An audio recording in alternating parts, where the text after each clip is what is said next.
Hello my কোন করো করছি তো কথা। তুমি বলো তুমি কি ডিম ভাজতে পারো? হ্যাঁ পারি। তা বলো কিভাবে রান্না করতে হয়? তুমি কি এখন রান্না করবে? আমি এখন রান্না করবো, আমি ডিম ভাজতে পারি না। Welcome back to my another video. আবার চলে আসলাম নতুন একটা ভিডিও নিয়ে। আর আজকের ভিডিওতে আমরা দেখবো কিভাবে ডিম রান্না করতে হয়। মানে আমি এখানে রান্না করবো না, সুইজারল্যান্ড আইল্যান্ডে যারা আছে তাদের কাছে জিজ্ঞেস করবো যে তোমরা কি জানো কিভাবে ডিম রান্না করতে হয়। আর গাইস দেখবো তারা বলে কিনা।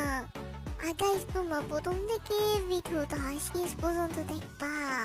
আর ফলো করলে আমি আরো ভালো ভালো তো ভিডিও বানাইতে পারবো, তাই তোমরা ফলো করে দেবা। তো চলো শুরু করা যাক আমার আজকের ভিডিও। দাঁড়াও দাঁড়াও, হ্যাঁ খাড়াও, কই যাও? হ্যালো, তুমি কি ডিম ভাজতে পারো ভাইয়া? হ্যাঁ তাহলে তুমি আমায় বলতে পারবো ডিম কিভাবে রান্না করে? হ্যালো, ডিম আছে না ডিম? হ্যাঁ ডিম ভাজতে পারো তুমি? পারি তো।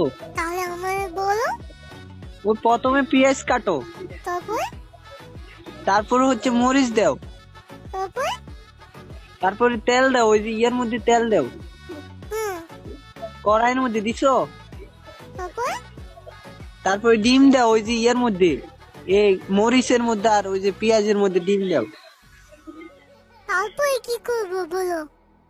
তারপর ওই যে এটারে ওই যে ইয়ে দিয়া, এই চামচ দিয়া লাড়ো। তাহলে তো ভেঙে যাবে। না ভাঙা দিলে সমস্যা নাই। আচ্ছা, তারপর ওই যে উঠাইয়া তারপর ভাত দিয়া খাও। ওইখানে তাহলে লবণ দেওয়া লাগবে না?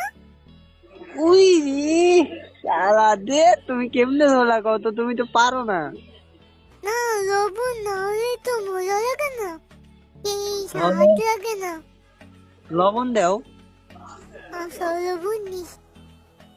আচ্ছা এখন ডিম হচ্ছে। ভাইয়া তোমার নাম কি? আমি পিচ্চি ডিম ভাইয়া রান্না করতে পারতাম না, তুমি আমায় বলছো, তোমার এই জন্য অনেক অনেক ধন্যবাদ। বলো।